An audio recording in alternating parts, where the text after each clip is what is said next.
ladies and gentlemen. What in the balls? Who's messing with the screens? Not me. That looks about right. Ladies and gentlemen, thank you and welcome to another episode of your favorite podcast with your boy K Marble. Ladies and gentlemen, what's going on, y'all? It's your boy QS.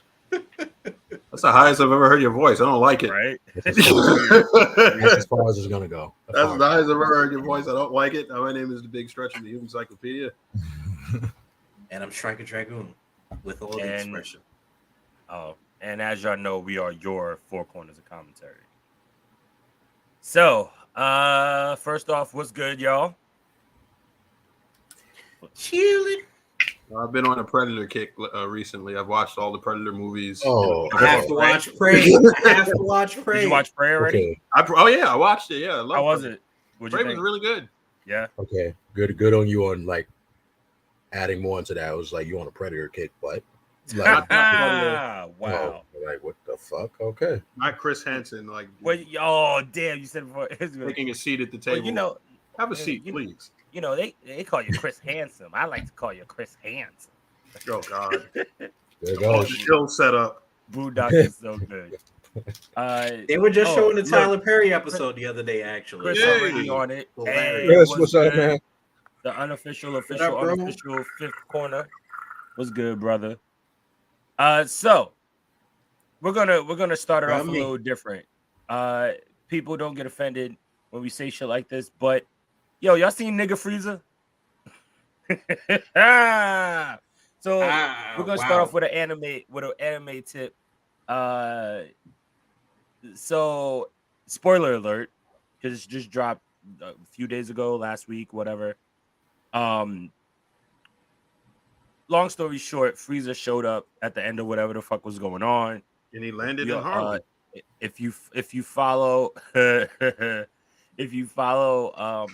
Dragon Ball Super, you know that Vegeta and Goku have these like ultimate forms, and Frieza came in, transformed, turned black, not fully black. Let's specify. This isn't like a blackface type thing.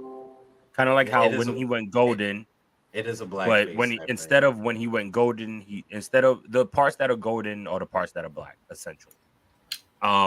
Everything. He became everything that Rachel Dolezal always dreams to be. With 10 years of training, she couldn't even do that. Wow. With 10 years of training. And he pretty much laid Goku and Vegeta the fuck out. So apparently now Frieza's stronger than them. Oh, it's got to be something, right? But people are up in arms because his form changes him black. Like he has black in his new form. I think I'm not gonna lie.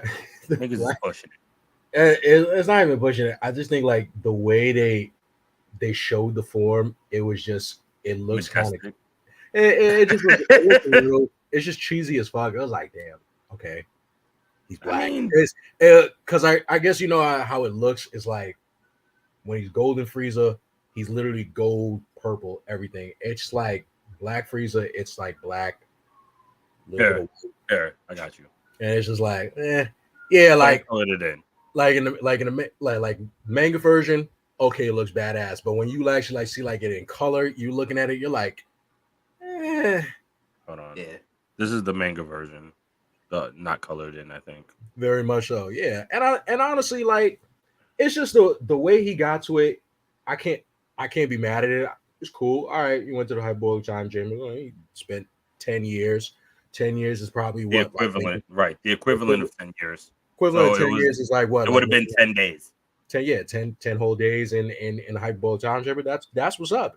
But that goes to show you, it's just like, yo, Vegeta and Goku literally just hit the ceiling, and then now here it is. Somebody else just comes back stronger than them just because. So now it's just like, well, who's now the strongest in the universe? That whole strongest in the universe arc, it just felt like it was just a waste. Because it's like because it turned out the strongest in the universe is just like, oh, well, the strongest in the universe was actually somebody that was just never here for 10 days and just comes back and just like, well, actually, I'm the strongest in the universe now. Never Yep. stop. Anime. Chris also said he's more of an alien person than a predator person. Xenomorphs, the sworn enemy of the Yelcha. Wow, xenomorphs. Yes, sir. It's crazy. So Alien is really like Alien is. I always tell people Alien is more of a horror movie than a sci-fi movie. Of Yeah, course. absolutely. The original Absolutely. Alien is actually really good. Yeah. You don't see well, let me not say you don't see a drop of blood because you do, but you barely see any blood. It's not really gory except for one scene that everybody knows. The Impaler. But chest burster. But no, the chest burst. Yeah. That's what he meant by impaler, but it's chest burster officially. You But sure? Because I was an thinking of impaler the was the tip tail group. through the body. That's what I was thinking. Oh, But the yeah, chest burster, right? Yeah. What's up, everybody love? knows the chest burster scene, but Hey, what up? really a gothic horror movie. Yeah, essentially. Mm-hmm. Speaking of horror movies, you see what Discovery's doing to WB right now? Oh, WB. terrible. Michigan J Frog is rolling in his grave right now. Everybody do the Michigan. Why they doing a frog superhero show? No, they're literally cutting up every little bit of DC and WB. Like they're literally just they're selling it off. They're silently like pulling them off the streaming platform. So it's just like, damn.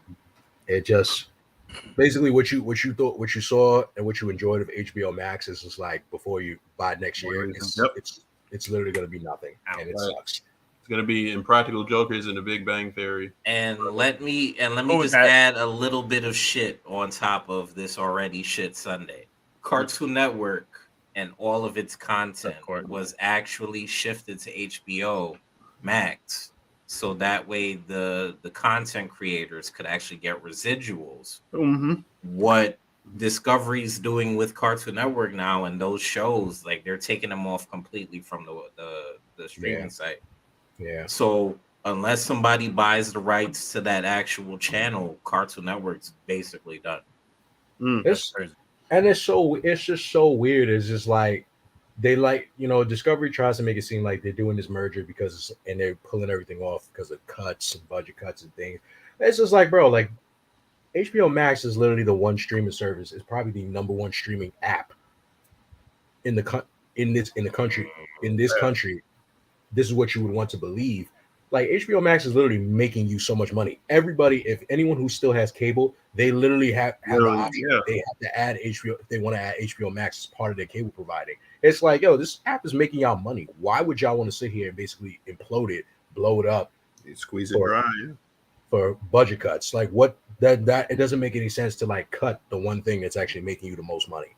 If anything, like y'all should be pushing even more money into this. Like y'all want to take away all the anime. Y'all taking away all the anime basically from there by next year. That's going to be gone too. You're taking away Cartoon Network completely. Like, like next thing you know, we just got our dream come true. We have an app where we're able to watch Martin. We're able to watch Fresh Prince of Bel-Air. Yes. I think we got the Wayans brothers on there too. Like before we know it, they're gonna go. That's gonna be going too. And it's just like, well, now we ain't got shit. And low key, that was the premier streaming site for a lot of black content. They're basically going to take away HBO from HBO Max. Like that's pretty much what they're going. Yeah, HBO is just going to be a channel on TV now. Yeah, it's just going to be called the Max. Right. All we going to get is you already heard of Up All Night and Homeboys in Outer Space.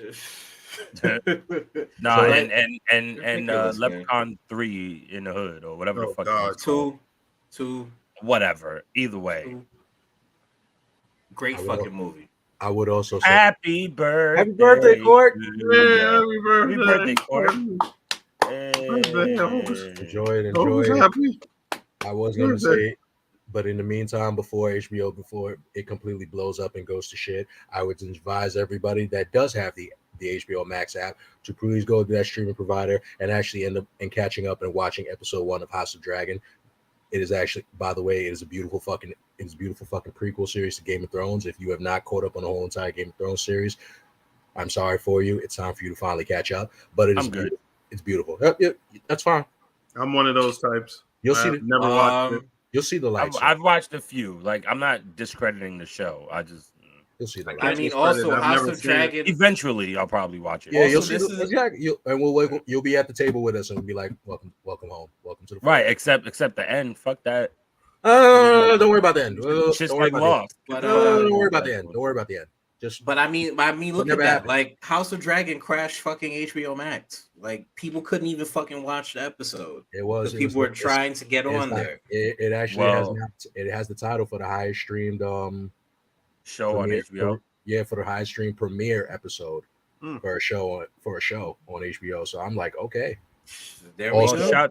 Shout out to my bad. I was real quick. Shouts out to She-Hulk too. I wasn't able to watch the second episode today. I didn't watch it yet either. Last week was fucking good. As soon as we get off, I'll watch the She-Hulk. Yeah. I was gonna say shout outs. Also shout outs. I guess we do have to say shout outs to Dragon Ball Superhero for actually breaking the record. Yes, sir. It is now the highest rated debut anime movie of all time. The last movie to actually have that title was Pokemon, the first movie, and now Dragon Ball. I was there. Yes, we all were there. I wish we were all there. We were all there. I wish I was a smart kid because those golden cards, those golden cards are worth a lot of fucking money. Yeah, if everybody, I think if one of those. I think if we all kept our like golden Mew or golden Mewtwo cards, we've all made some money. No, that wasn't the movie cards. The movie cards were.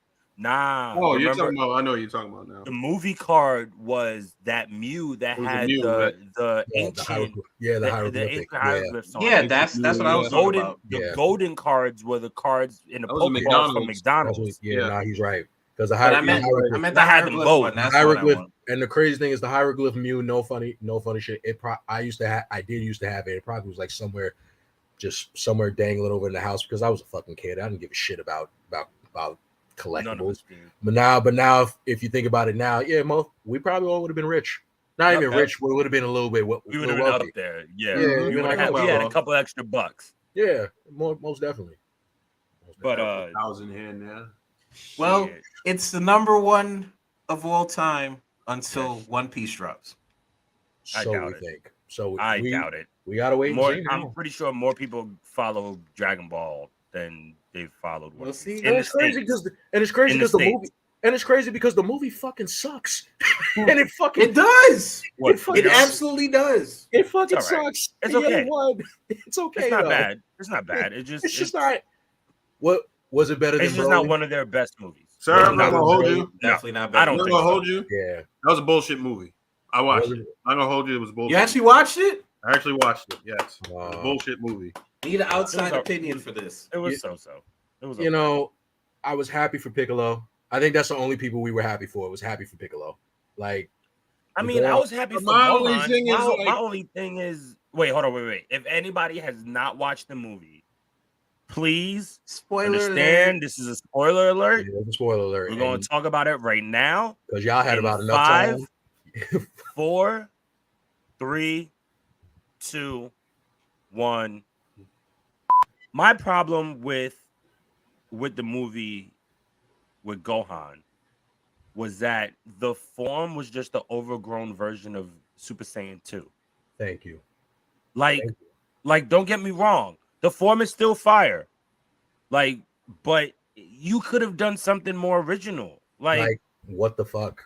Number one, his hair didn't need to be that long. Number two, and if it was that long, it didn't need to be fucking out here spiky. Like it looked. And then he got like red eyes and shit. Like you thought it was. I thought that was dope. I thought that was pretty sick. The red eyes was actually intentional because that was originally how Toriyama wanted the Super Saiyans to look. Yeah. But it's like I'm looking at it. I'm just like, so you mean to tell me the aura was sick? But I'm looking at it like, so Gohan just gets this form. The only way for Gohan to get stronger is basically just like you have to just pretend and make him look like to get him angrier. I'm like, are y'all fucking kidding me?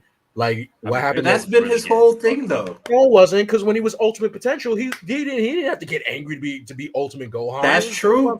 That's what I'm saying. But that was like, yo, but that was different though. That was that was unlocked. He didn't need to be angry for that. That was already from an outside force. But that's my thing, though, bro. It's like we have passed the point of you being like yo, you're not a kid anymore. We don't have to go down this route of you being angry and shit. You shouldn't. Right. Yeah, no, yo, we're done with this shit. Come on. He needs motivation. He needs motivation. That's literally it. And then the Supercell part. Oh, get the fuck out of here. No, Cell Max was garbage. Yeah, I was like, yo, that's the fucking villain. I was like, are you fucking kidding me? Cell Max was super trash. You want to know how stupid? You want to know how stupid that shit is? If they literally waited a couple seconds, Cell would have been back to perfect mode. He just wouldn't have had a fucking brain. But Magenta wants to rush the shit. And then not only that, you have 2 perfect androids to absorb to get perfect Cell back. You don't fucking do it. I think, like I said, the only form that I was cool with and I was happy to see like get some shine was Piccolo. Lord Slug Piccolo? Yeah, basically, because you already know that was basically his form. He's Lord Slug. I was just like, all right, well. I wasn't necessarily a fan of that, and here's why. Like, it's just like the continuity of it all. Like, okay, now we have these new forms. Like, where was this sudden great epiphany that you can do this, 20 sagas ago?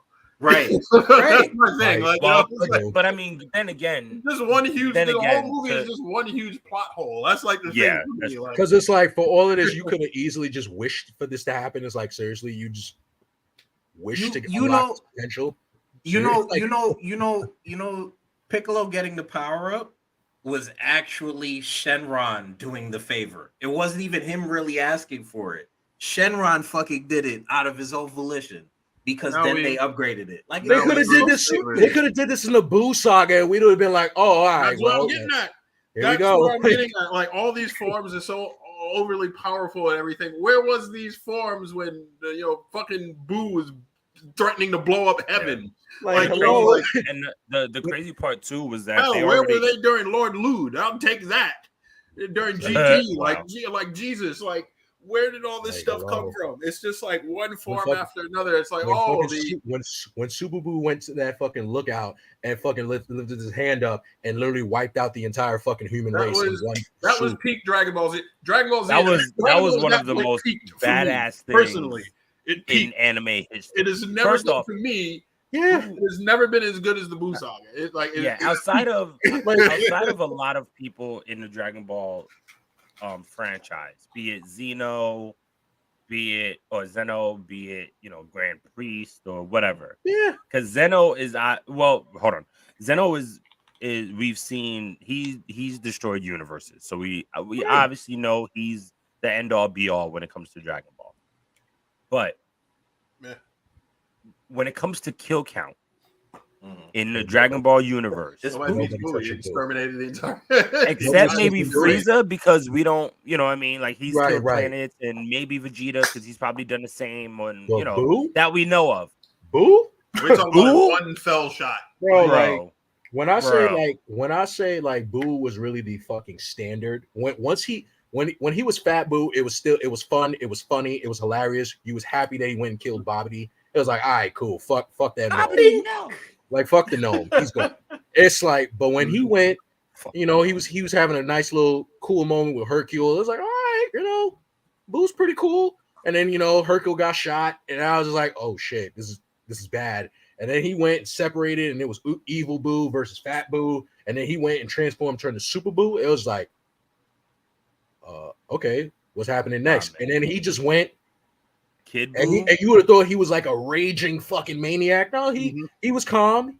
He knew where everybody was. He was calm, and he just had a bad neck. And you would have thought, yeah, because you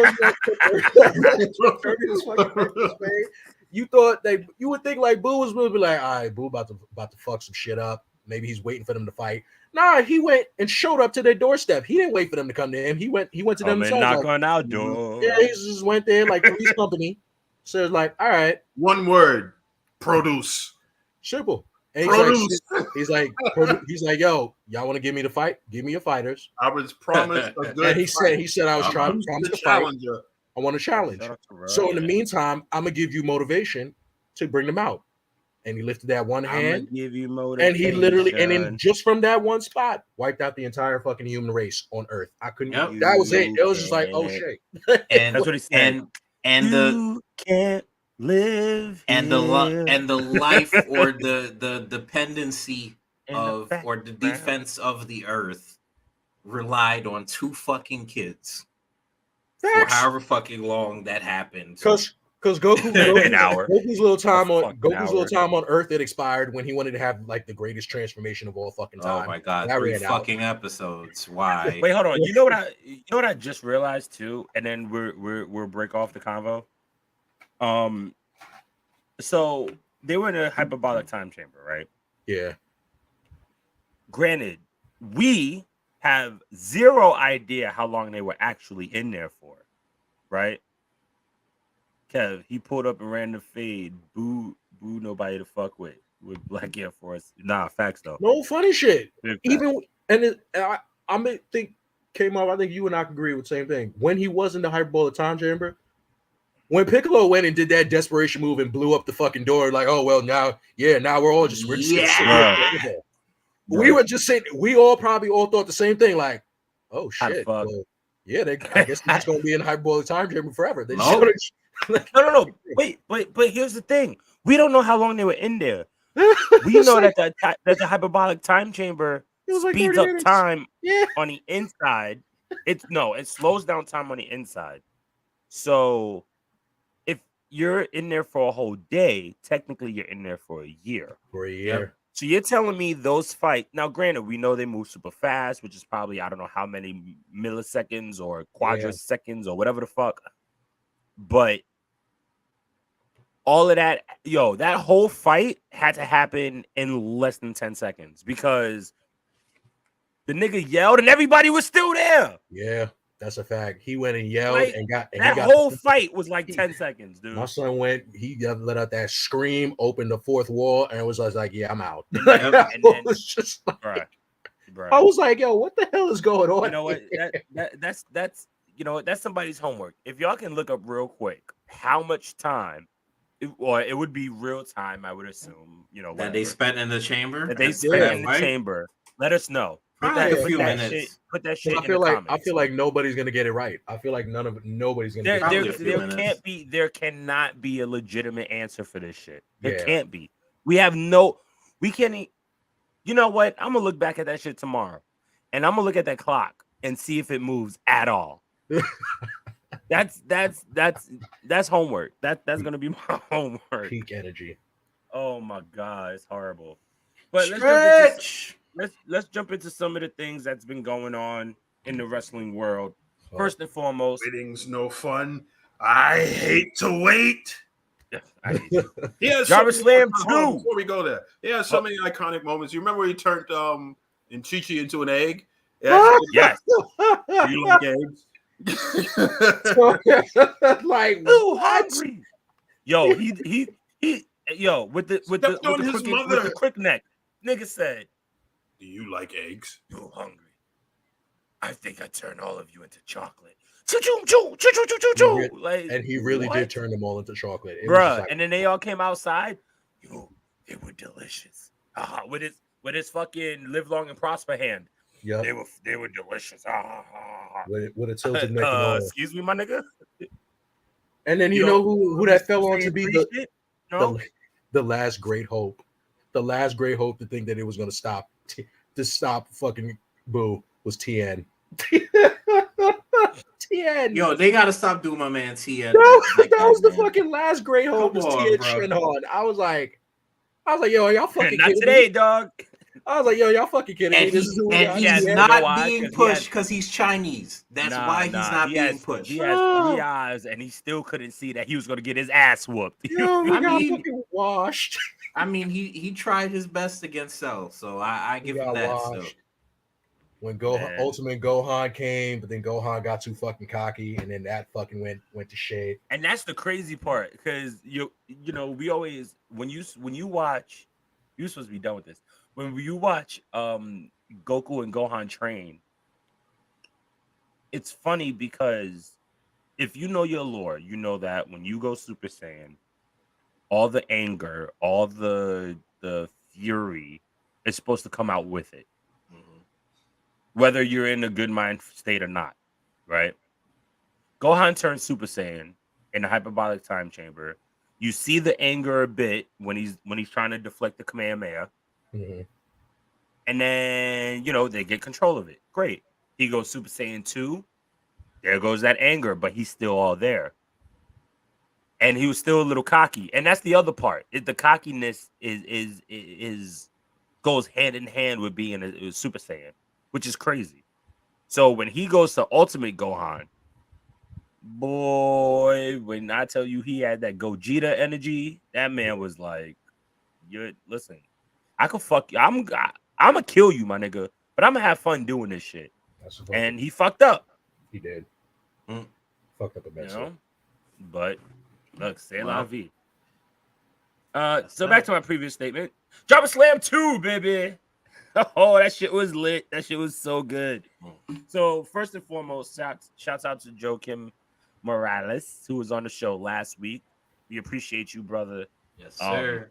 Shouts out to Jobberslam. Jobber Tears podcast. I love you guys. Shouts out to Prolific. Shouts out to all their champions. Shout out to Mike Law, who became the new Battleweight champion. Congratulations, brother. Was it Nemesis Battleweight champion? Nemesis Battleweight championship. I actually met the gentleman, and I'm mad I'm blanking out on his name, who created the title. He's cool as hell. So your boy finally got to chill with Big Swole, Lala. Of course, shout out to Dirty Heels, those wrestling girls. Off the backstage brawl, go for the pin, off the top ropes. Shout out to my man Dre. Shout out to Mia Yim, who came out with she came out with the people who does her track. So that was a special moment for everybody there. Did our boy win? Which one? There's a few. The All-Father. Yes. Yeah, Darius fought someone who I believe was supposed to be on the same side as him. But the match was really good. Yeah, he put him to sleep. Yeah, he put him to sleep. What happened to the main event? Long story short, so Mia and Swole was putting on a hell of a match. And then, if I'm not mistaken, Drake, who is the oh my god, I'm so mad. Mick Drake? No, the other one. The franchise champion. The franchise champion, yeah. Part of Federated. And Abraham Khan came out, interrupted the match. Law came out, and it ended up being a tag match between Federated and Law and Swole. And then why is my phone going nuts? And then oh my god, sorry. And but here's the big news coming out of it. Excuse me. So Joakim got on the mic after the match was done, after Swole picked up the dub. And he announced that October 1st is Trial by Combat 2. Okay. Excuse me. To where all 4 singles titles will be on the line to crown a unified champion. One person will have 4 titles. As of right now, it's Big Swole, who is the Icons champion, versus Mike Law, who is the brand new Battleweight champion. And then the other side is the 5 Points champion, Steve Pena, versus the why do I keep messing up the name of this title? God, franchise championship, Mir Drake. And then the winner of those matches face each other, and then at the end of the night, they will have 4 titles. So, your boy's gonna be there for that. So it's champion versus champion versus champion versus champion versus champion versus champion until everybody loses and one wins. Why'd you say 6? Okay. You added champion. It's 6 matches though. It would be 6 matches, right? No, it's 3 matches. 2 versus 2. Yeah, it would be 3 matches. Champion versus champion, and then the other champion versus champion match, and then those 2 meet. It's 3 matches. There we go. So, yeah, that's going down. I saw a little thing, a little thing on Twitter that I was trying to push forward. I think we're trying to get Savannah Evans, who won the Great Sweatpants Battle Royal, who was also sponsored by Ya Boys. That's 3 years in a row, guys. Well, sorry, 2 years in a row. No, we that our sponsor won. Yeah. Nah, I thought the last one I was lost. No, we sponsored Main Event last year. Oh, okay, then the one before that. No, I mean, was there an event in between for them? The first Jobberslam. It was the Main Event that we sponsored. Okay, and then the second event, I don't remember what the second event was. I don't think our people won. Was it Woman Crush Wednesday? We had a sponsor, or was it? And I don't even remember. Well, we'll figure it out. Yeah, it was. But anyways, either way, so shouts out to Savannah Evans. I think they're trying to set up her and Steve Pena for a match. That would be lit. That should be great. That would be crazy. It's a cannibal. I'm probably missing some stuff. Main Event held the titles, so congrats to them. Good. Shouts out to Stan Michaels. It's my guy right there. Dope ass wrestler. Please check him out. Man, there's just too much to name, but it was Jobberslam. If y'all get a chance, please try to go out to a Jobberslam Pro match card. Most of the time they're in Brooklyn, I want to say. Also, you can also check them out on Fight Title Match Network. Title Match. There you go. Title Match Network. Yeah, man, Jobberslam was dope. Jobberslam was a lot of fun. I got to chill and hang out with a lot of people. You know, it was a blessing. It really was. It was dope. It was fire. So, yeah. Next, the Summer of H.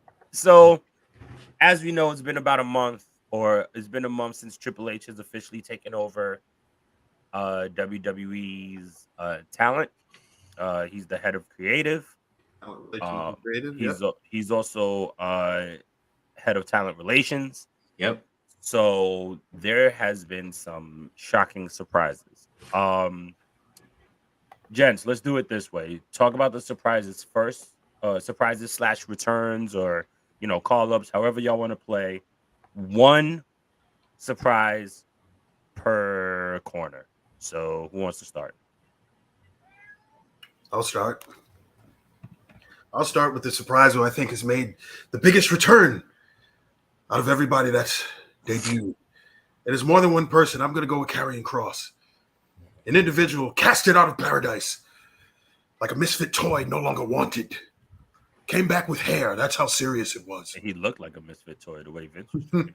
But no, I honestly think his made, the most sense from the standpoint of, now Triple H is not only the head of creative and the head of talent relations, but somebody who he wanted to bring back and mold in his image. I think Karrion Kross is somebody that fits that immediately. Thank you.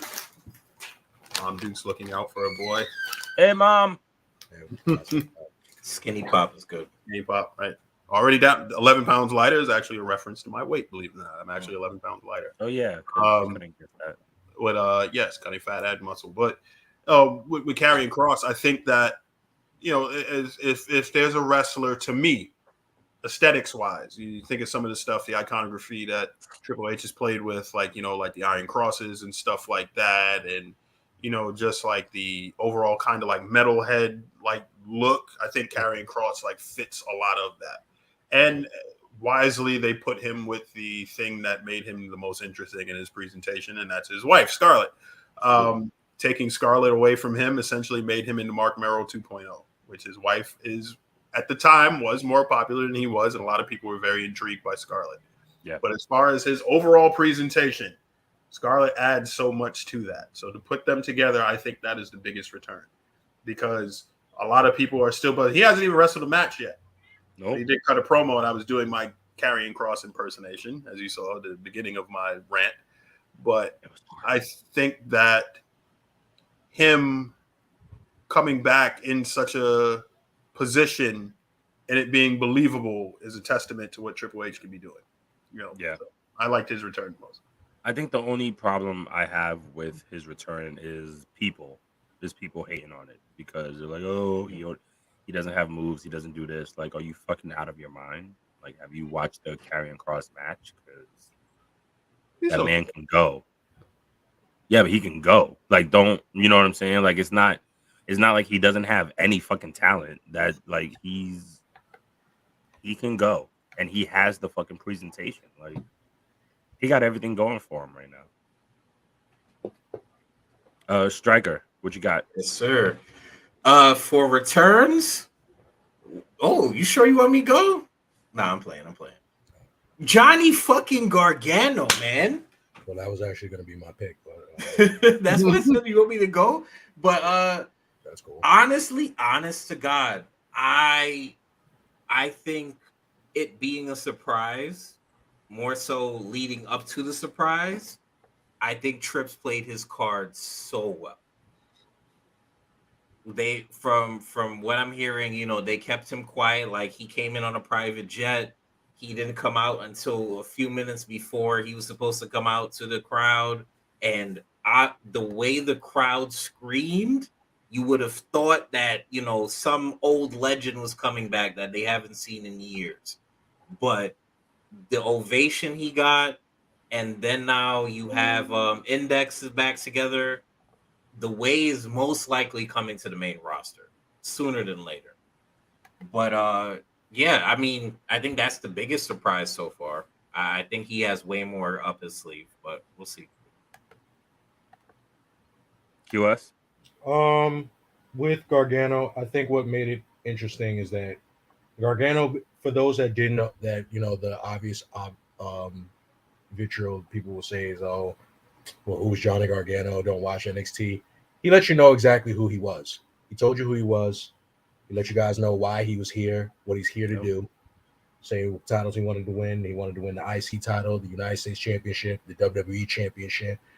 He let you guys know that where he came from NXT and everything. He let him know about his family life and all. And then proceeded on when they had the promo. He had the promo with Austin Theory he didn't even make it seem like it wasn't the first time they've met. Like, it was still continuity, like from when they were in the Way. Mm-hmm. So that's what made it enjoyable. But if I say from my take, I'd say, if it wasn't Gargano returning, I would say it was Io Sky and Dakota Kai coming back. That was a good moment to see, because we all knew that they said that Bayley was there. Bayley coming back was good for the women's division as well, because regardless, we needed another top heel to just shake it up a little bit. And the only person to even help, shake up and give Bianca a real challenge, since she beat Becky, put it to rest. It was good to see Dakota back, because no one thought that Dakota was. No one knew. No one That's even the knew. biggest thing. No, there was no leaks. That right there is the biggest aspect to a lot of these returns. That's one thing you have to like give Triple H a little bit of credit for, is that he's making it sure that it's tight-lipped on who's coming back. Obviously, there's people who be interested to bring back, but he's keeping it tight-lipped on not making sure those leaks come out, which is good. Io Sky, formerly known as Io Shirai, her coming back, that was great to hear, because everyone always said before that she wasn't sure to renew her contract because she wanted to go back to Japan, and she came back and basically shut down all those rumors. And even then, everyone thought that, all right, Dakota Kai, Io Sky, they're back. Oh, it's not going to do anything for the main roster. Yet what you see, they paired up with Bayley, Damage Control. They're doing their thing. And you get to see, even with Io Sky's entrance, you get to see another beautiful fucking entrance that we're always that we always used to love in NXT. Like, it's still flawless. So I would say, like, from that moment, seeing those two women come back, it adds more to the women's division. So I think like that's a pretty dope concept to see. Yep. I mean, I'm just gonna piggyback off that. Bayley is by far. I mean, you can't put enough respect on that woman's name. Look, I was hype as shit when I heard Bayley's music come out or hit, I should say.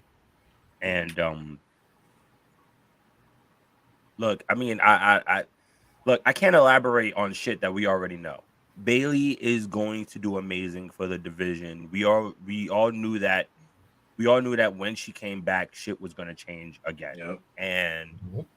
And that's exactly what they did with the addition of Io Sky and Dakota Kai, newly crowned as damage control. Yeah, damage control. Great name, by the way. Watch your trademarks.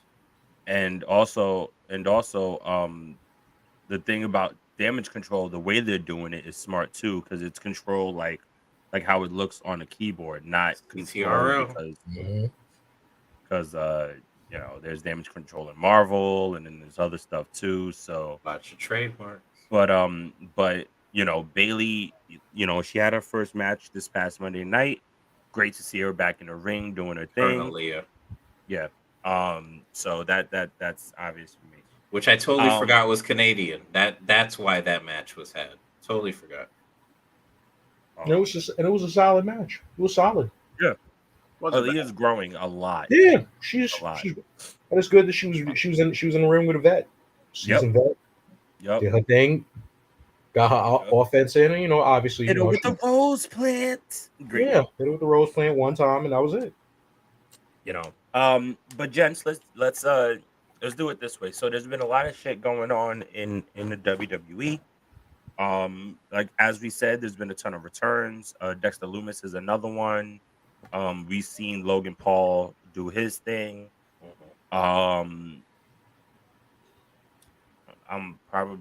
We've seen the changes in all three brands so far. Ciampa getting a push, Mustafa Ali getting TV time. You know, one of the main things is the two mid-card titles being elevated the way that they should. Oh yeah, that right there, I think, is one of the most important things when it comes to this last month.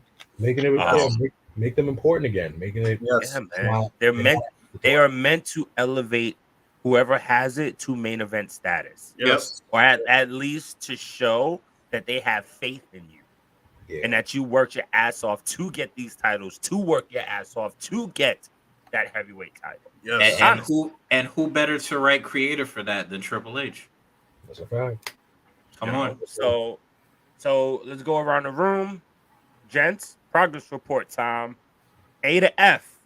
What would you rate the first month of Triple H's tenure, reign, authority? See what I did there? Yeah, authority, right? That works. Fact shame. Ultra throwback there. I would say honestly, probably like a solid, like an A-, only because like he's proven to me. And I remember saying this like on Twitter, is like somebody put, I'm not gonna name the person, whatever, you know, they're entitled to their opinion. He'll shame opinions around here. But you know, they said like, you know, oh, it's just really getting like pops off of returns and stuff like that. And I was like, I wholeheartedly disagree. And I think like a prime example of his creativity is like the way he's handled Bobby Lashley in his U.S. title reign. Yes, he's managed to weave a lot of different parts into one storyline. You know, you have AJ Styles a part of this. You have The Miz. You have Ciampa. You now have Dexter Lumis a part of this because he's basically adopted The Miz and put him in parts unknown to do whatever God knows what with him, just stare at him creepily. Or maybe he wants to draw him. Who knows? But that's like a prime example of like how different the regime is. Like it's really worked so well with a lot of different moving parts. Yeah. You know, the women's tag division really feels alive again. Like a lot of the teams feel legitimate at this point. Injuries aside, like, you know, I think they were going to call up Toxic Attraction and stuff like that, but they ended up getting hurt and they replaced the team that ended up getting hurt. So the tournament's been a little snake fake. Well, not fake, no, but Gigi's injury, it was a concussion apparently. Yeah. So they both got concussed. Right. It's been a little. The tournament's been a little snake bit, but I think they've recovered very well with the matches that they've had. They feel more important. You know, I think that the emphasis on the mid-card titles feel more important. You know, I like where he's going with this. You know, like, are the returns fun? I think that it's an easy way to get pops now just to have people show up places and returns. Like I found that tweet ironic considering that's all AEW does. But you know, they debuts. Nothing but debuts with no build to it. Guys just show up left and right, and I guess that's a new trend. Would I like to see more? That's me, yes, but that's neither here nor there to this conversation. But I think creatively he's worked really well. Raw, the pacing of the shows feel a lot better. Yeah, you know, like we're getting like American. I was about to say American Alpha Academy.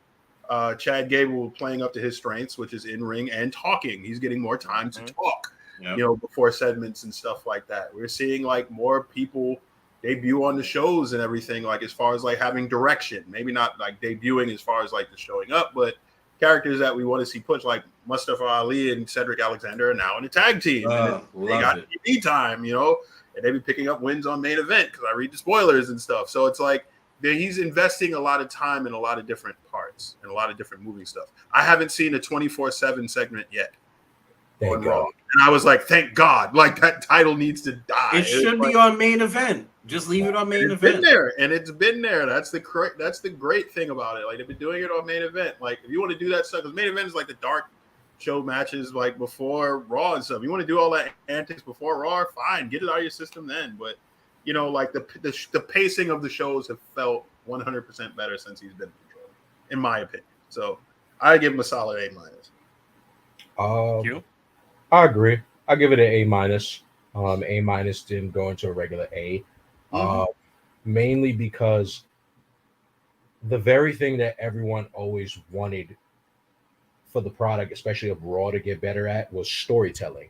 And I feel like now in just the past 3 weeks, you've gotten continuity and you had good storytelling being told in so many different segments. You have good storytelling showing with the women's division. The women's division are actually getting way more time on the show of Raw than anything. Like they're getting almost like 25 minutes a match. Like they're getting 25 minutes a segment. It's like, yo, like this is what y'all wanted to see, right? You're getting it.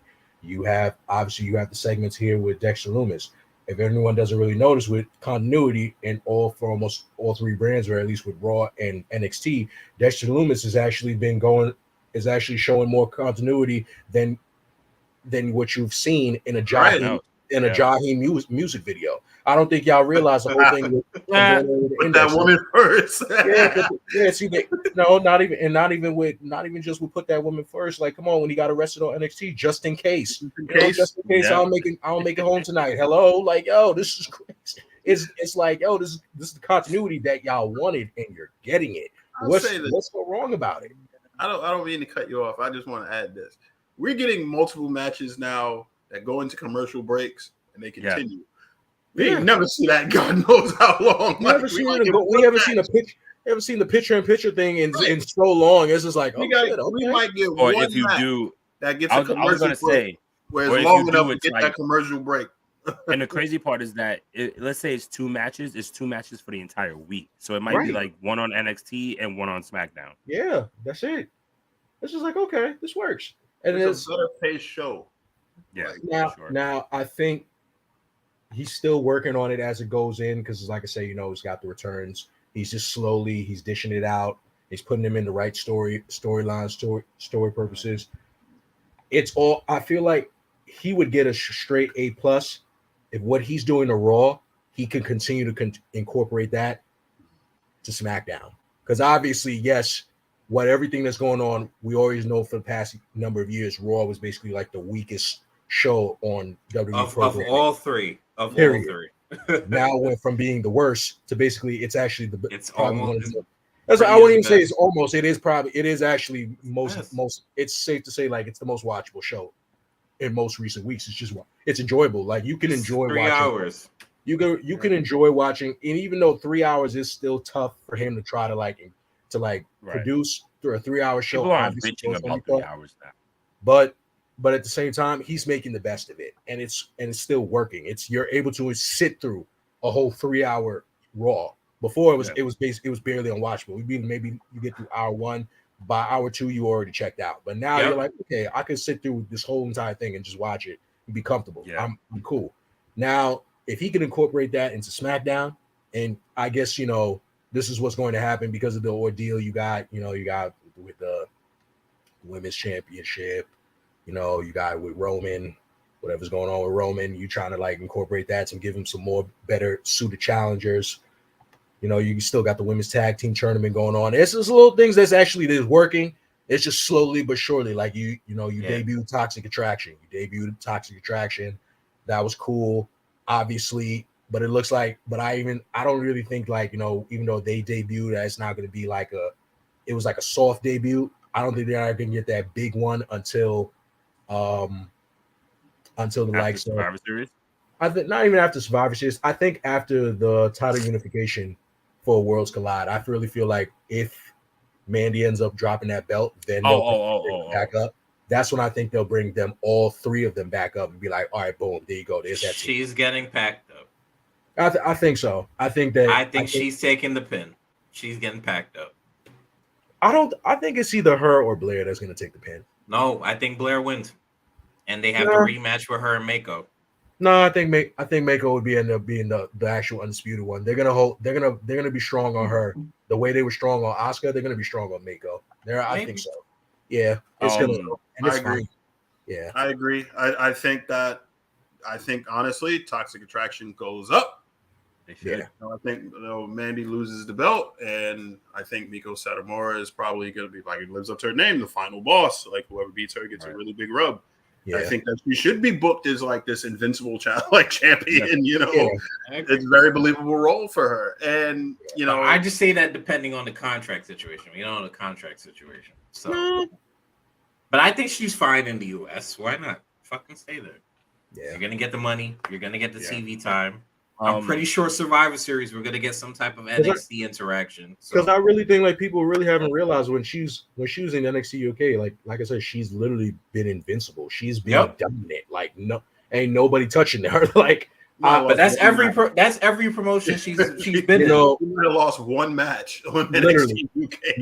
Now, for the men's, for the NXT, even though it's cool, it's going to be cool to see Braun Breaker versus Tyler Bate. I personally wouldn't have rather Tyler Bate. I would have rather it be Braun Breaker versus Ia. Like it just dragging over. That would have been I'm waiting for him to return. And I'm waiting for him to be like, yo, he's gonna make that good comeback from injury. It just makes more sense.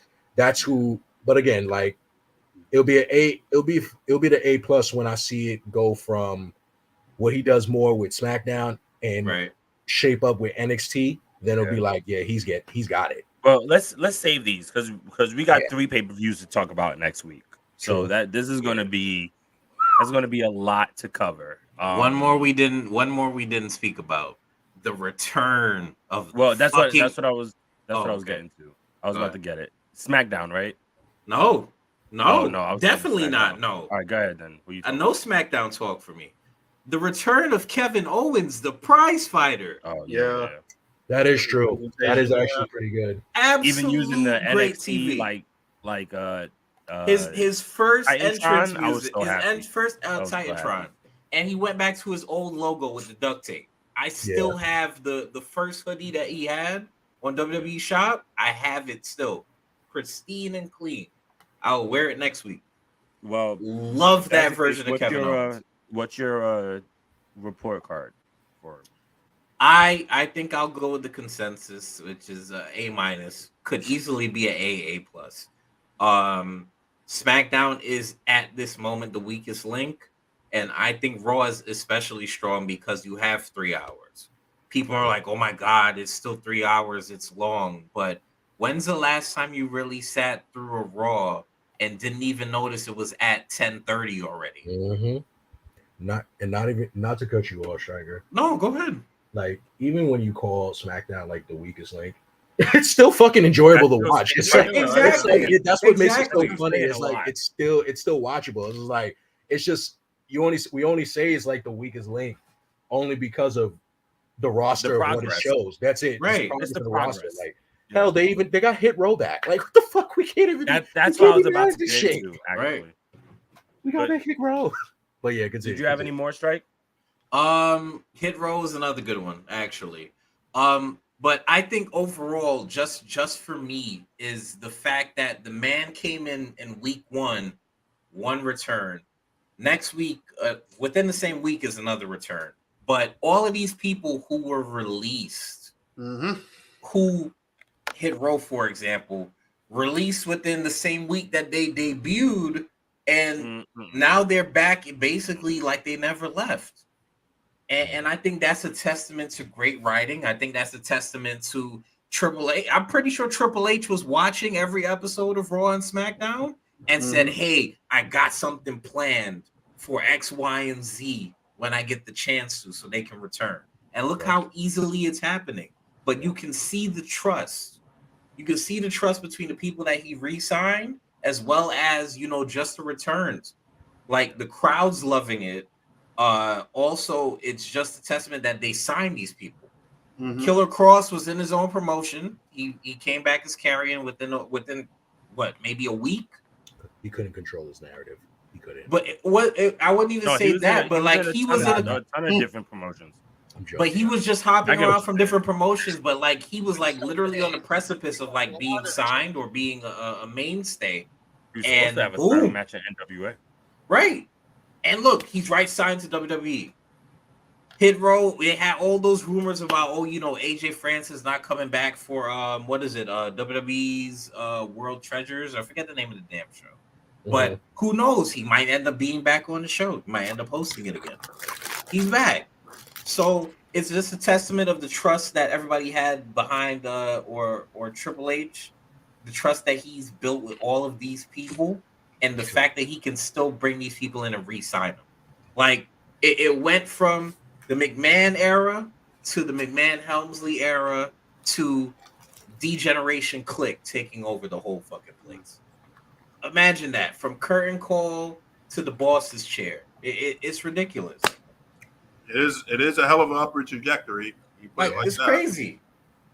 Absolutely crazy. So I'm just going to switch it a little. I'm gonna go with a B+. And the only reason I'm doing that is because it's only the first month. Fair. Honestly, I kind of wanted to say a B, but you cannot deny the growth. You can't deny the it's hard to not see that a lot of these returns and a lot of the talent that's been there for a long time is now getting, for lack of a better term, the respect that they deserve or the chance that they truly deserve. You have somebody like, Karrion Kross, who they came out with this whole fucking fake Gimp Gladiator. I mean, I wasn't gonna call him a gimp, but he came up with all of this shit. You had Keith Lee, who came out with Bearcat Lee, and then had to change his shit up. You had Dakota, who was on a roll and has been on a roll, and every match that she was in NXT was on point.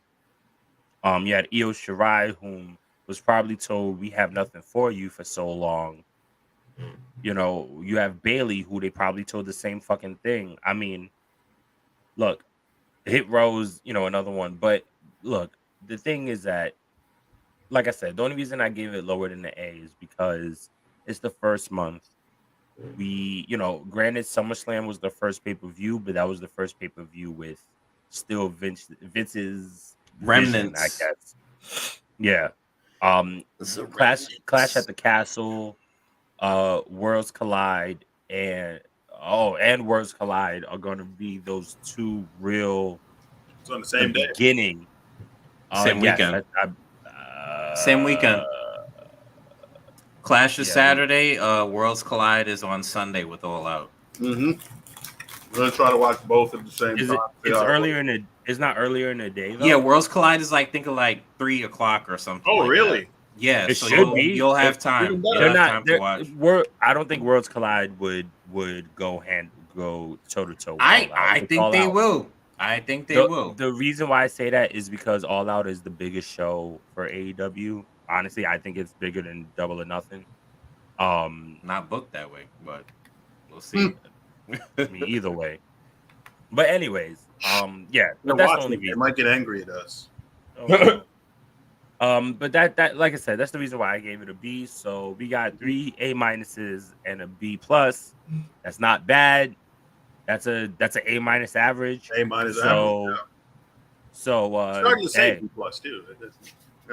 I mean, like I said, it was just the first month. I agree with I agree with your assessment. It is the first month. Don't get ahead of yourself too much.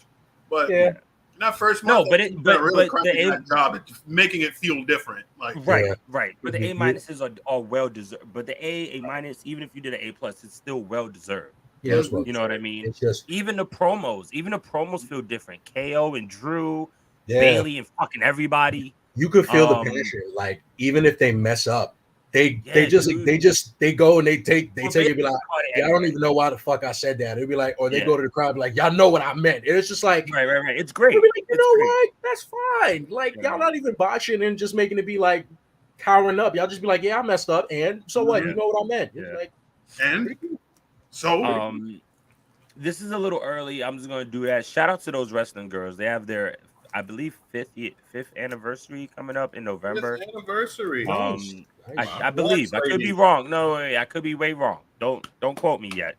But I know the anniversary is November 5th, and the invitation has been extended, gents. So we'll talk later. There's a lot of things going on, and as they roll, I will let y'all know. Oh, I have a list to make. I just thought about that. So, outside of all of that, let's jump to AEW real quick. Oh God. So, yeah, that heavyweight title match. Let's start with that one. So, I'm sorry, I'll start it all off because apparently that is the reason for my second title. Yes, the so-called title match that was supposed to be the biggest. No, I get it.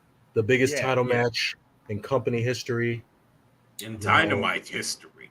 Dynamite history, two titans finally clashing. 4 minutes. 4 minutes. 1, 2, 3, 4. 4 minutes. Steamrolled. 4 minutes is exactly how this match, how long this, I guess you want to call it a match, it lasted. Mox and Punk, obviously CM Punk got squashed. John Moxley is the undisputed AEW World Heavyweight Champion. And of course there was a lot of uproar. Everyone is giving the speculation that maybe Punk is he's still hurt. He shouldn't have been in the match anyways, or what the hell was this? What was the point of this? They're trying to say that, John Moxley was the one to pitch the idea, and Punk eventually just agreed to it, saying that he turned on his foot. Skip all the fucking semantics. The fact that you booked this match as the supposed main event, you basically made people think it was a main event. This is a main event caliber match. You posted it again. It's the biggest title match in your company's program show history, and it ended up having to be the main event had to basically be the trios tag match that actually basically saved this part of the show. Flat. That's a choice. Mm-hmm. It's not placement. It's not a decision. That was a choice. That was because for all of that, the match didn't need to happen at all. You could have just said screw it and just save this match for All Out. Just do it for All Out. It should have been saved for All Out. And the rumor apparently is that it's still going to happen again at All Out. At this point, even if it does end up happening and it's a stipulation on it, already tarnished. Nobody cares. It's already finished. Nobody's going to care because of how this finish was. It's just like I don't know if y'all are not learning from the MJF Wardlow thing, but these type of so-called big matches y'all keep hyping up with the story. You try to hype it up in a short amount of time. First of all, the story build to this was kind of pretty meh. I'm not gonna say there was no story. There was no story. It was just like man.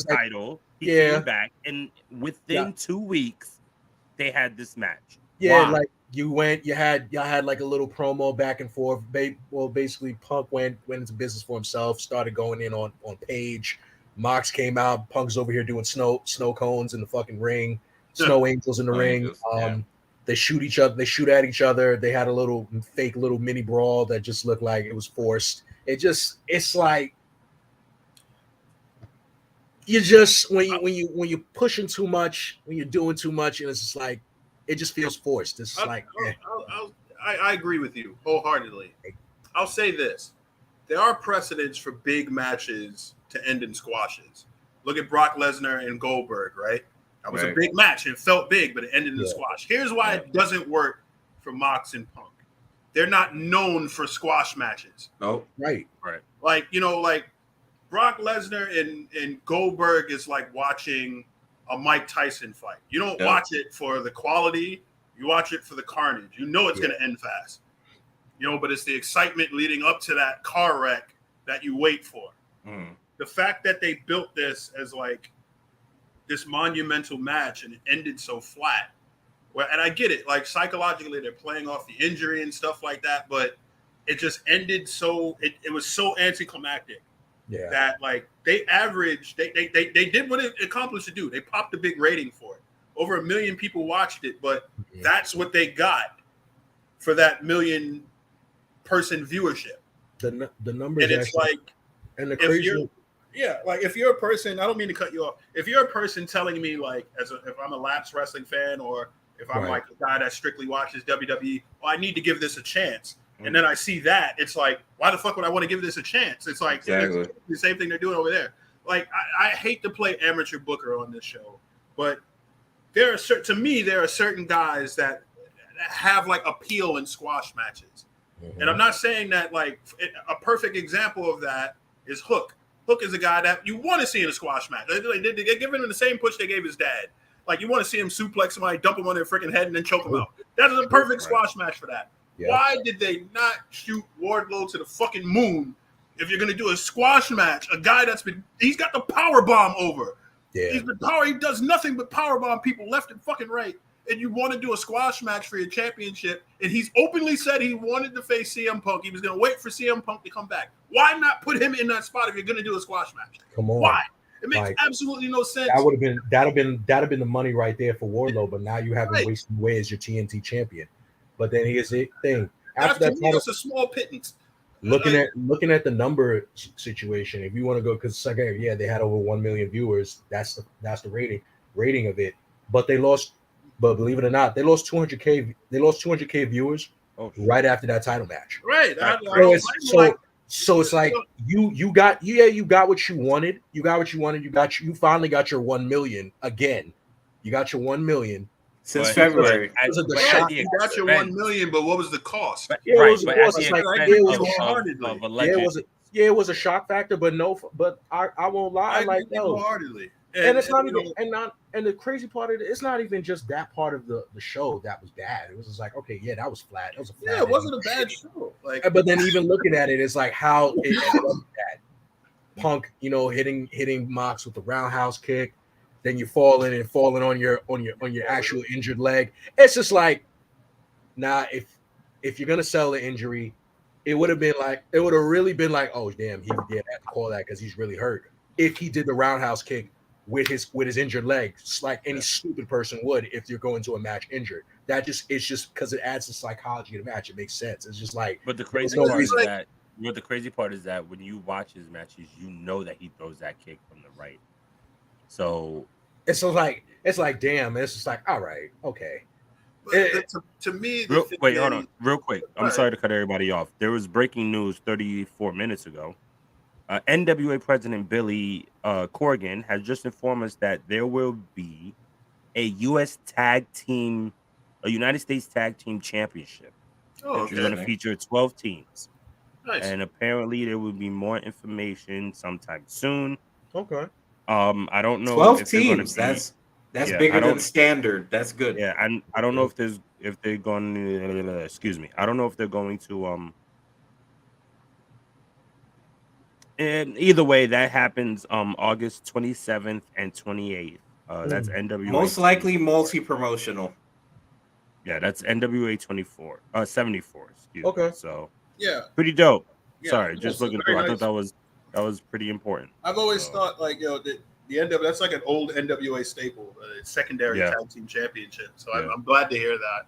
Yeah. But back to like the analysis of AEW, and this is not to say like we think AEW sucks or we hate the product. Yeah. Like if anybody is listening to this and thinks that, you really need to evaluate like how we analyze things here, because we're not ragging on AEW for the sheer fact of just ragging on it. To me, he booked himself into a corner by doing this, because it's like, okay, you built this now, like you overpromised and underdelivered. Mm-hmm. As always, you built this matchup is like this monumental main event, and it's essentially like a 3-minute squash or whatever have you. I wasn't keeping time, but I know it wasn't very long, obviously. Yeah, it was under 4 minutes, but just about 4 minutes. It's a squash or whatever have you. Then there's the rumor that they're going to run this back at pay-per-view. Why on earth am I now supposed to believe that in a week's time that this guy, CM Punk, who hurt his foot evidently so severely that he couldn't do anything in this match, will now be 100% healthy for this pay-per-view match, which is a rematch of a match that we already saw that under-delivered. It's like, what world does that make sense? If that's the plan. The problem. That's the plan. I don't know what it is. And I think the only saving grace about this is that people will tune in to see what the plan is. Yes. I think that they have the corner of the audience where they get so caught up in everything that happens outside of the ring. They're going to want to see how that impacts what goes on inside of the ring. That's one saving grace I think that AEW has as far as like tapping into that, like that internet, quote unquote, internet wrestling community. It's just the caught up with what happens backstage that they're going to wonder what's like, well, this person backstage isn't going to be able to do this because of this person. How is that going to work in this match? And they're going to watch. So it's like the anticipation. I think one of the problems right now with the World Heavyweight title is the fact that everything is being done in such a short amount of time. And I'm not saying that that's a bad thing, because sometimes it works. I apologize. Excuse me. Mm-hmm. Sometimes it works when you can set up a short storyline or whatever. Yeah.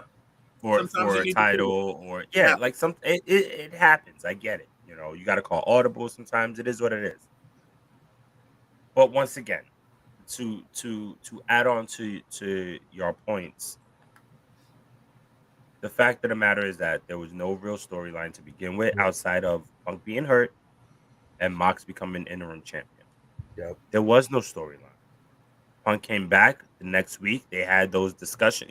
They had that little promo, the fight or whatever, and then we get the match this past Wednesday. Yeah.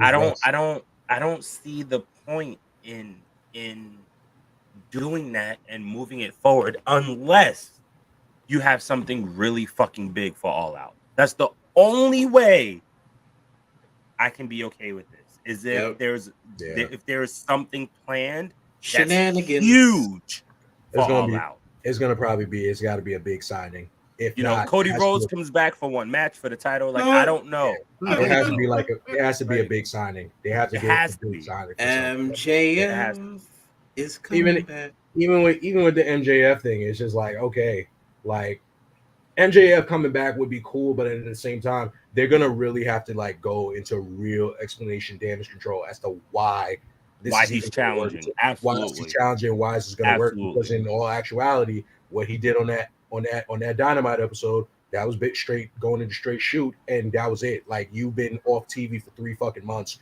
You didn't want to deal with the shit no more. There's no possible explanation to say like, oh yeah, this is the longest worked. Yeah. Nah, it's not working anybody. This isn't a work anymore. It's like, bro, you was like, you said fuck out of here. You wanted to be done. They didn't want to let you out. You're out of here. You just coming back to get the title back. It still doesn't explain how you felt from before. It doesn't explain it. There's nothing. Real quick, King Reaper Warlow says, just want to see heel CM Punk. And honestly, it's on its way. This is where it's on its way. It's gonna happen. Bottom line, it's gonna happen. But it doesn't take away from the fact that this was still a shitty ass way to plant those seeds into it. And then the shit with the women's. All right, heart goes out to Thunder Rosa. She's got to take some time off. But even the promo they did on her, I was just like, yo, like really? Like, are you serious? This is what y'all doing to y'all women's champion? Like, this is supposed to be she's supposed to be the one that represents she's the best of that brand. They literally like, yo, it's like what the fuck is going on here? Like, you got Brittany, you got Britt Baker over here, like fucking ragging on her like that. I'm like, wow. Okay. I mean, they don't care. Though. But I will say, like I said, the A+ of the fucking show was the main event. If you want to save a fucking show, send in fucking Will Ospreay. That's fucking it. That's it. No question about it. You send Will Ospreay in, and he fucking puts on a show. He does it. And Aussie Open is a fucking great tag team. I need people to watch their matches. And I'm honestly, and I'm glad my hunch was right because I wanted them to win anyways, and I'm glad they went with him. I'm glad they went with Aussie Open to end up winning, beating Death Triangle. So now we already know next week is going to be the Elite versus Aussie Open. That's United Empire. United Empire. That's what we really want to see for the most part. That's what we want to see. And that's just based off of shit talking for years on Twitter. And we get that fucking match. Personally, I would end up wanting United Empire to win the actual belts, to be like, all right, fuck it. Stick it to be like, yeah, your EVPs are not actually winning this shit. Exactly. Stick that shit to Kenny. Give that shit to the United Empire and let them run a tirade. They'll come in here and defend it when they need to, and they'll go to fucking promotions, New Japan. They'll go and defend it in Japan as well, and be on a tear. That's good. That's good right there. You guys got it. Will's clearly committed. He'll stick around. He'll do it. He'll stick around and show that he's the best over here. I feel like Will will work almost anywhere. Yeah. And I don't mean that disrespectfly. I mean that as like you gotta workforce. You gotta give that man his fucking respect. He has said it many times that he will outwork anybody. He literally is. He went to heavyweight to prove a point, and he's been proving that point ever since. He's still former heavyweight champion. Let's not forget that. Beautiful, but still, it was a beautiful main event. Shout outs to Kip Sabian for helping getting that win. Anyway, shout outs to him. You already know. Looking great. Like I said, AEW original back in the fold. Look at that. That's how it's supposed to happen. If I had to say that, I'd have been like, it was good to have that as the main event because I'm like, yeah, that's what saved the show. Because if that came on first and then we had that main event title match and it fell flat like that, that would have been bad. The fucking roster would have been getting AEW would have been catching hell online. It'd been catching strays from every fucking side, and there'll be nobody protecting them for that. Nobody's gonna stop defending them. Come on now. It's ridiculous at this point. It's absolutely ridiculous. Everybody's turning on Punk. Everybody's turning on Mox. Good, Mark. Mark said, Ospreay, I see him as AEW World Champion in the future. Oh, it could happen. He's got the charisma. He's got the charisma. He's got the character for it. It just has to. They just have to just make it happen. He's the complete package for a newer generation. You know what I mean? Like, a lot of people are more fans of the high flying and the way you can adjust your body in the air and shit like that. Man, Ospreay truly does have it all, and he's a world champion in any promotion. Like, call it what it is, man. He's especially since he started this Kingpin gimmick. Like, he has been on. He has one of the strongest factions in pro wrestling, Japan. Period. I would say pro wrestling. Yes, I agree. Like, could rival anybody at this point. Really could. It really could. Mm-hmm. There was something that I wanted to bring up, and it was about ROH. How do you guys feel about this right now? Like, I'll leave it like this. Do you think they should get a TV deal, or should they try to go on YouTube? Nah. Or an app, or go on YouTube or streaming. They were on YouTube already. This is what people don't realize. They were on YouTube, and it did not do well. They've been on YouTube for a long time, but they might as well stay there. Yeah, I think honestly, for ROH and AEW, I think YouTube is somewhat of a missed opportunity as far as like promotion is concerned. Yeah. Because like it or not, this is the way of the future. I think most TV by the time maybe streaming. Yeah, I think 10, 15 years from now, cable is going to be extinct.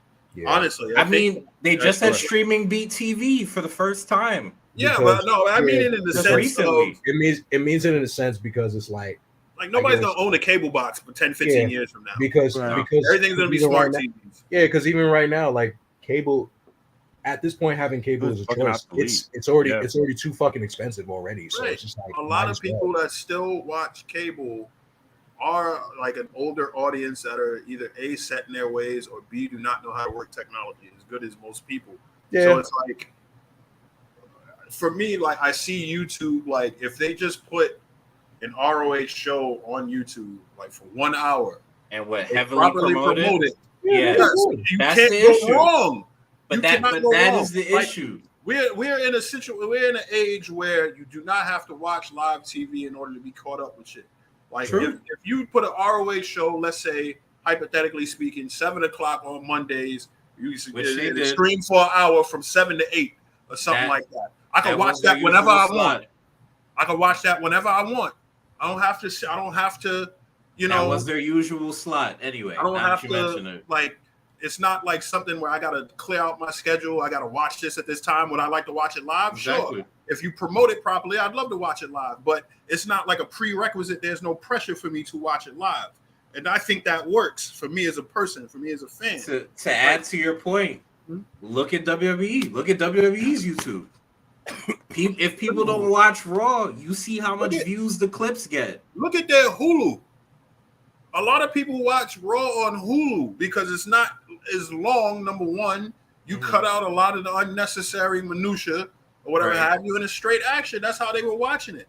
Now it's a different regime. Now I don't think that should apply to this one. I enjoy it infinitely more live now than I have in a long time. I'll tell you that. But I will say this, like a lot of people I know that was like keeping up with Raw was watching it on Hulu because there's lack of commercials, whatever have you, and they cut out a lot of stuff. Yep. So it's like, to me, like you don't have to have a television deal per se, quote unquote. You're going to get ad revenue from YouTube and viewers and stuff like that. You can advertise on your show, whatever you want, in a lot of different creative ways. And it's like, if you put it there, you're leaving an archive in a sense where people could go back and watch your content and stuff like that. They just don't promote it. Like you might get something about AEW or Dark every now and then, or something that happens, and they do keep up like a good continuity with it, but it's not destination programming in a sense. Right. They're not hyping it up to it's like, well, I need to see this happen, or I need to go back and watch this. Like their biggest YouTube show is that bullshit Being the Elite, which I have. Like, I watched. Honestly, I'm going to tell you this. I watched Being the Elite one time, and it's like people. I have no idea how people rave about this. It's like Dane Cook. I have no idea how anybody finds him funny.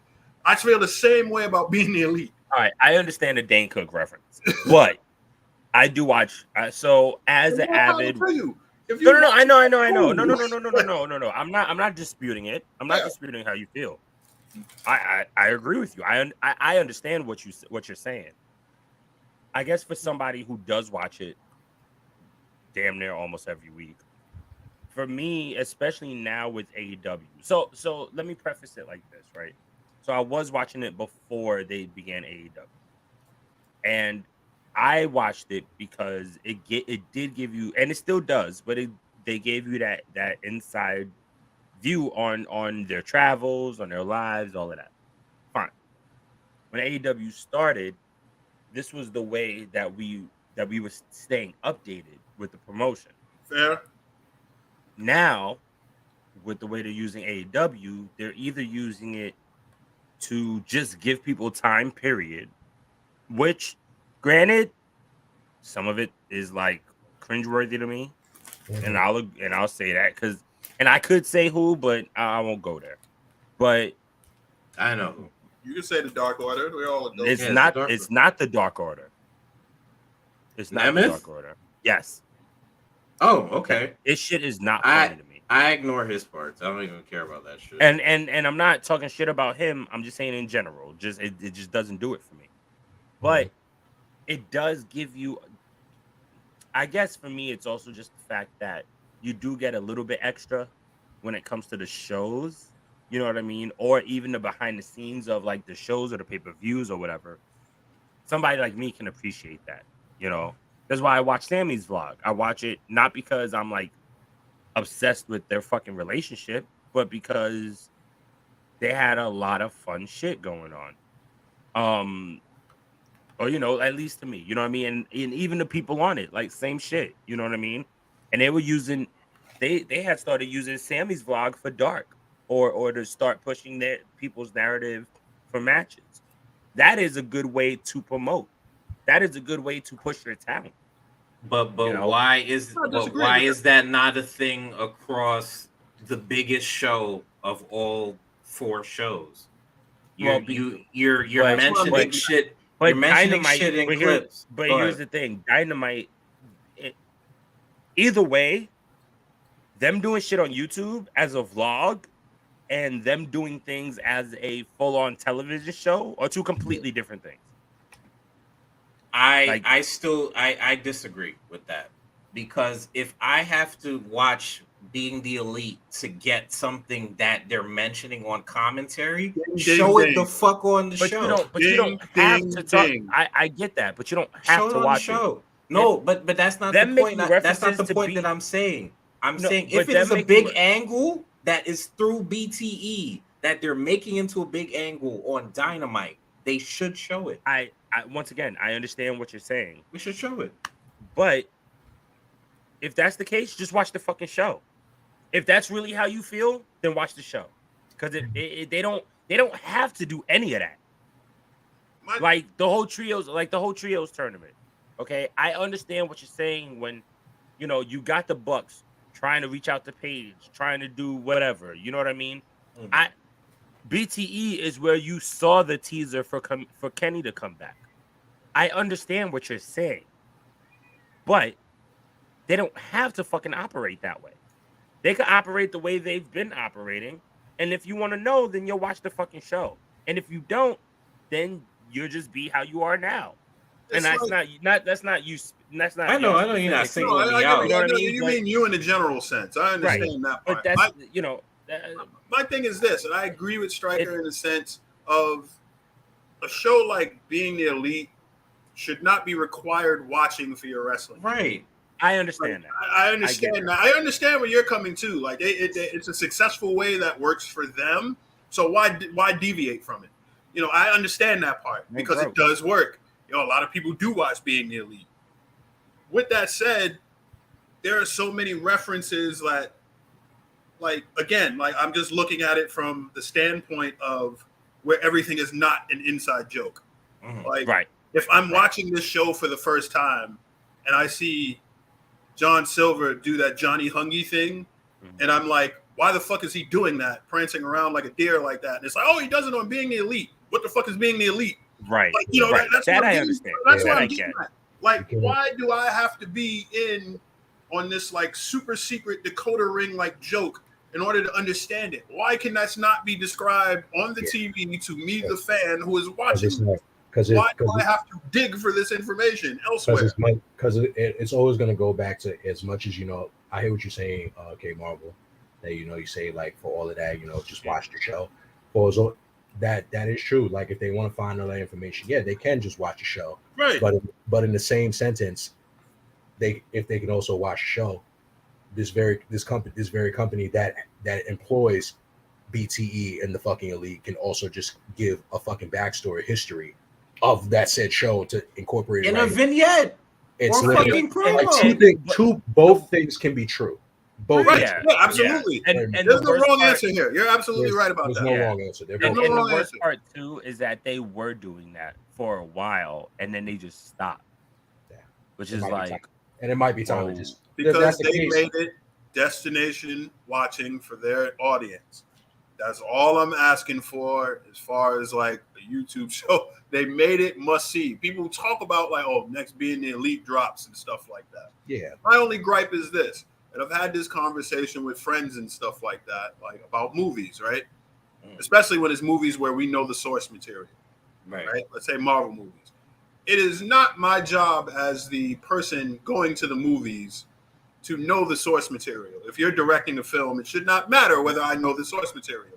True. It is your job to tell me what it is. Right? I should not have to dig. You should be able to craft a story that's sensical enough for me to connect the dots of why I should be invested in a character, why it works, whatever things it branches off to and stuff like that. Me knowing it is not relevant to that. Yeah. You know, like I told a friend this, like, it's like if you ask me to do a book report and you already read the book, I can't hand you a blank piece of paper and said, well, you know what's going to happen. You're doing this to test whether I know what the book is about. Right. Right? Like, I cannot give a professor a blank piece of paper and say, well, why should I have to write this out? You already know what happens in the story. It's not because of that. You're testing to see whether I know what is going on and whether I understand what's going on. Same thing with the director. I think the same thing, honestly, with the booker, where it's like if you're bringing in a talent, you have to get me invested in this character. I should have to want to watch this individual because you should adequately explain why this person is important. What makes this person stand out? What makes this person good? All I'm asking for example, is for everything not to be some type of an inside joke that I should automatically understand because I'm a wrestling fan. It's like, I get it. Like, there are some things and people that I should know as a wrestling fan because I've been watching long enough. But that's not the point that I'm trying to make. It's like, me watching long enough should not matter. Like, I don't care because this person, for example, I think Keith Lee is a quintessential example because he's another guy that just showed up. And they cooled him off for whatever reason. He showed up, had one match, looked really good. He wrestled, I think it was Isaiah Cassidy from Private. Isaiah Cassidy, yeah. Right? It looked really good. Did a lot of power spots, showed off his agility, and then radio silence for like 2 months. And then he shows up like and wrestles on Rampage, and he gets thrown in this tag team, which is really successful, but it was very random. And it was like, what's his motivation? Why exactly? What makes this different from the last place of employment that he was at? Other than a stupid name that they tried to give him and everything. But that's neither here nor there. I'm just saying, like, the presentation of it all, you have to make me care about somebody. Like, him just showing up just doesn't do it for me. Anybody could show up somewhere. Like, Jay-Z could walk through this door right now, but he has a je ne sais quoi about him that makes me want to inquire about him. Like, that's not for everybody else, though. That's my point. That's not the same for everybody else. No, you're right. Something real quick before we get off the pod. There was a little skirmish, I guess we can say. What was that? I don't know if it was yesterday, the day before. You talking about the clobbering? Oh yeah. That's right. So Sammy Guevara and Eddie. It didn't just happen though. It didn't just happen. That was like a couple weeks ago. I thought that was still that was recent, dude. It was recent, but I'm saying like a couple weeks ago. It didn't happen yesterday. They made it seem like it. I'm not saying no. They made it seem like it happened literally just yesterday. Yeah, it happened. Okay. Either way. So they got into it, and both have actually put out statements. So Sammy's point is pretty much. Explain who it's between, because you said I already said it. You said Eddie and Sammy. You said Eddie Kingston and Sammy Guevara. Yeah, I'm pretty sure I did. Well, if not, that's who it's that's who it involves. That's who it's about. Just context. So Sammy came out and said that he did a promo. Basically, all right, long story short, basically, he went to Tony and said, these are the things that I don't want to say. He said Eddie didn't do that. So when he got on the mic, he body shamed him because in his head, he's the bad guy. Right. This is what the internet is saying. Yeah. At All Out, it was going to be 1-on-1, and Eddie takes the pin. Not takes the pin, but Eddie wins. You beat the dastardly kid talking shit. Blah blah blah blah blah.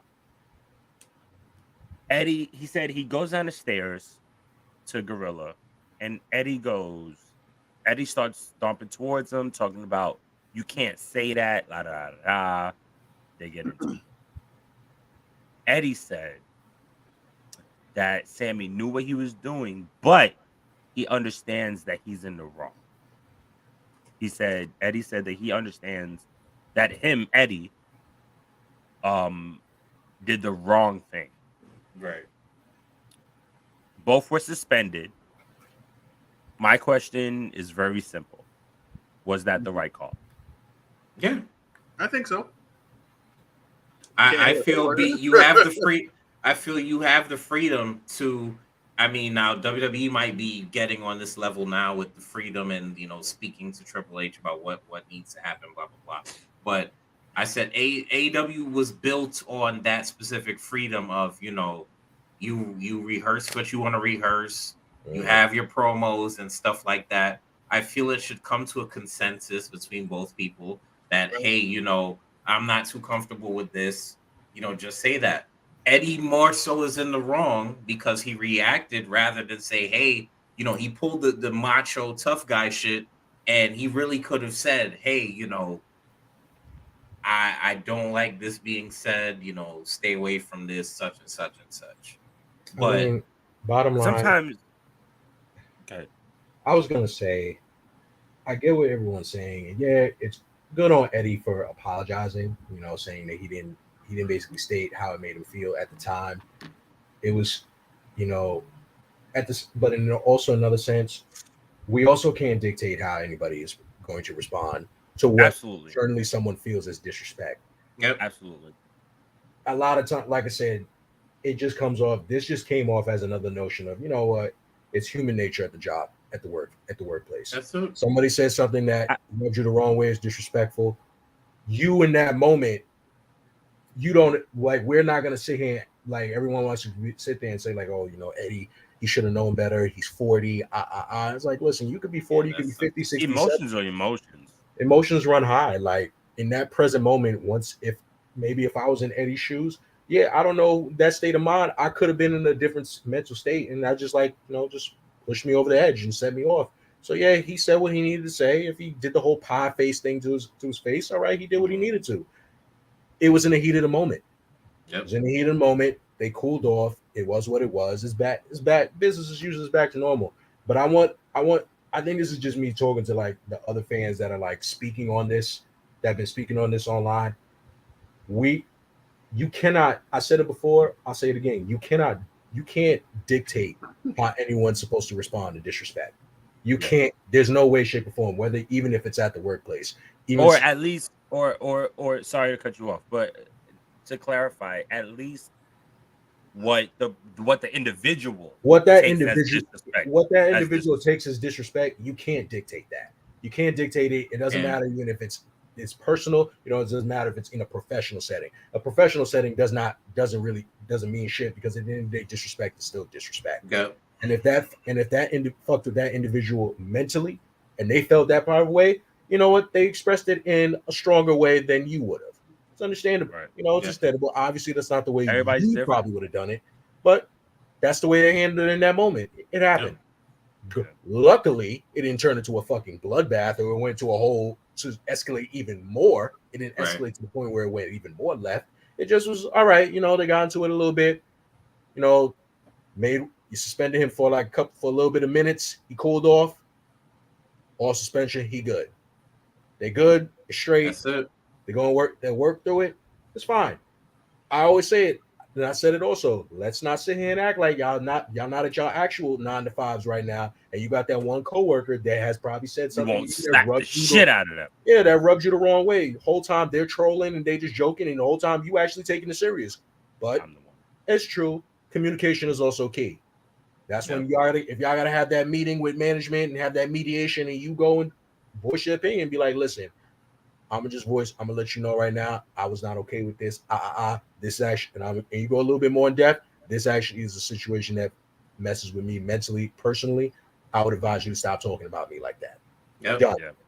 It's either they respect it and they stop doing it, or they continue doing it. Whatever happens after that, they continue disrespecting you like that in the workplace. That's on you. That's between you and HR. Right. You, HR, and God. And whatever decision you make is whatever decision goes with it. That's cool. But I also think that this is why they script promos in the first place. Yeah. So these conversations are had. So it's like, hey, I'm going to say this, or I'd like to go here and run that by the person. So it's okay with them. But, I think that, I don't know. Like, I can't say that Eddie is being sensitive over this issue. It's not my body that's being talked about. And honestly, he has a gripe. I don't think that, he gets a lot of this shit on the internet anyway. So it's like a lot of people who are non-athletes themselves, ironically, know this guy like, he's a fat piece of shit and this, that, and the third, like, and he's out of shape and everything. And half of them can't do half of the shit that he does. With that said, I don't think that. I think there have been worse things said about him, but it's not a justification. Right. Like, this obviously struck a nerve with him. Did he handle himself in the most professional manner? Absolutely not. He should not be putting his hands on anybody in the workplace. So him being suspended was absolutely the right call. Right. The same token, I think that it's up to whomever is coordinating this stuff to run. There has to be some type of mediation here where they run this by each other. Yeah.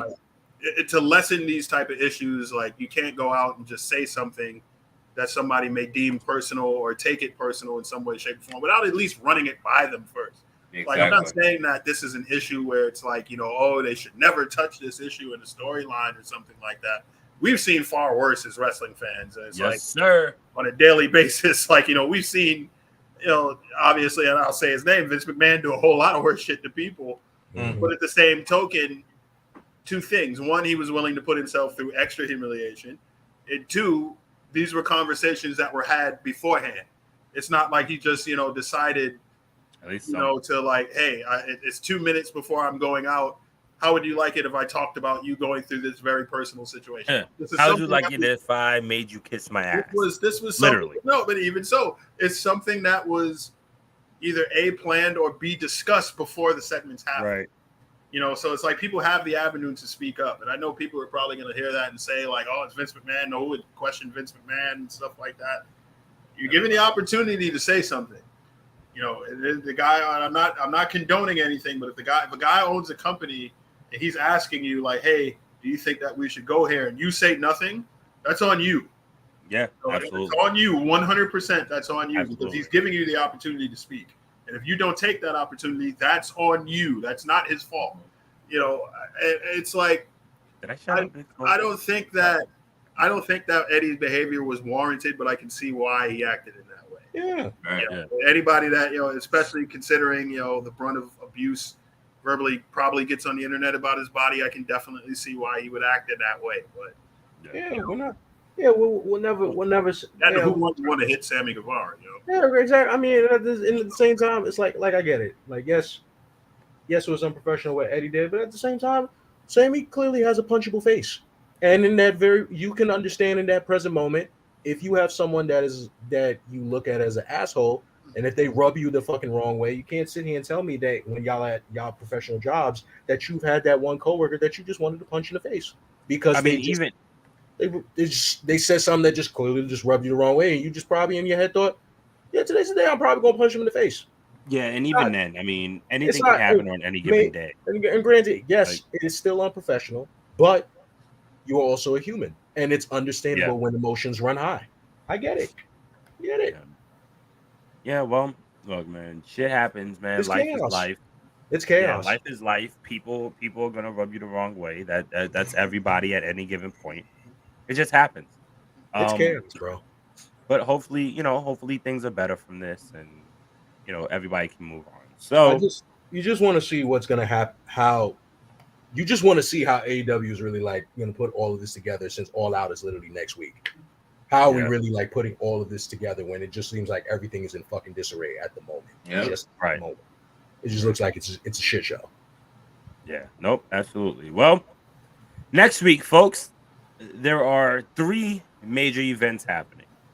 You have NXT versus NXT UK, which is now defunct. Worlds Collide, which is going to be a great match. We already have 2 unifications. Probably going to expect a few more, or at least one more.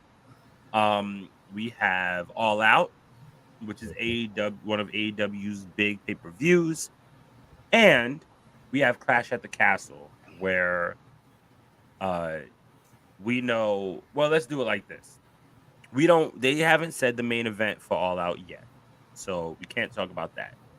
But we do know at Clash at the Castle, the main event for that is Drew McIntyre versus the WWE Undisputed Champion, Roman Reigns. Ooh, champ. You know, the champ. And at Worlds Collide, we know they're going to Undisputed WWE Universal. Ooh. Oh, right.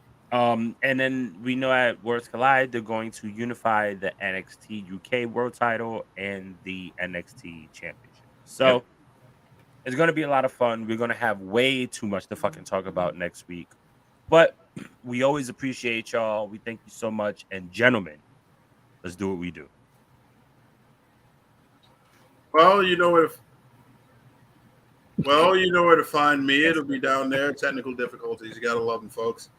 You see everything down there. That's my Instagram. That's my Twitch. That's my Twitch. Why'd you say it like that? Send my Twitch. He said, "There's my Twitch."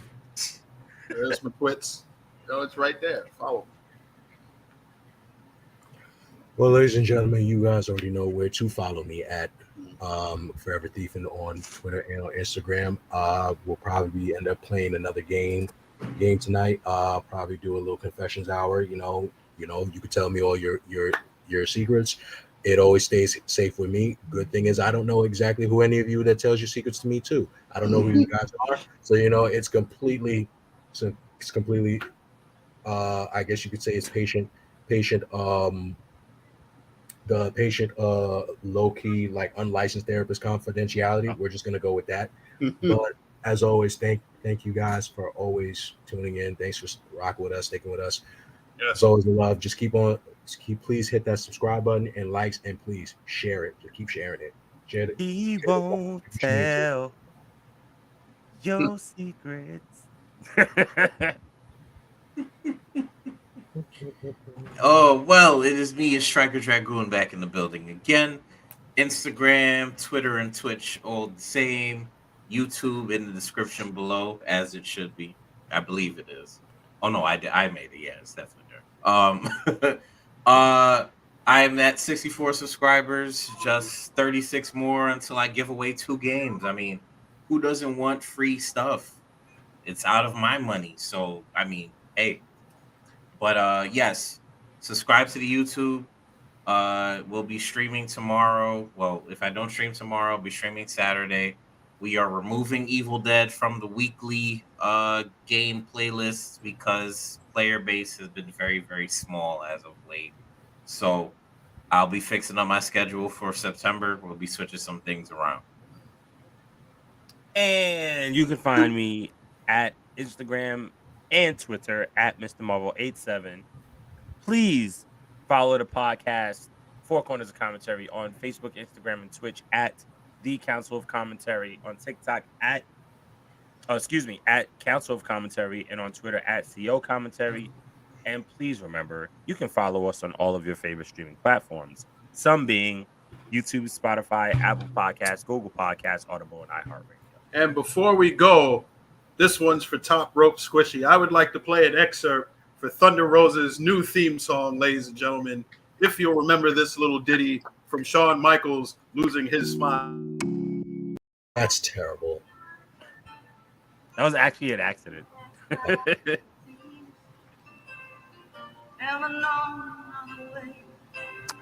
God. You lost that smile, y'all. And ladies and gentlemen, we are your... It's over. It's over. God. It's over. Guys, we are your Four Corners of Commentary. And sir. Yes. All right. Copyright claims. With that being said, we out. Later, y'all. Thanks for tuning in. Four Corners, baby.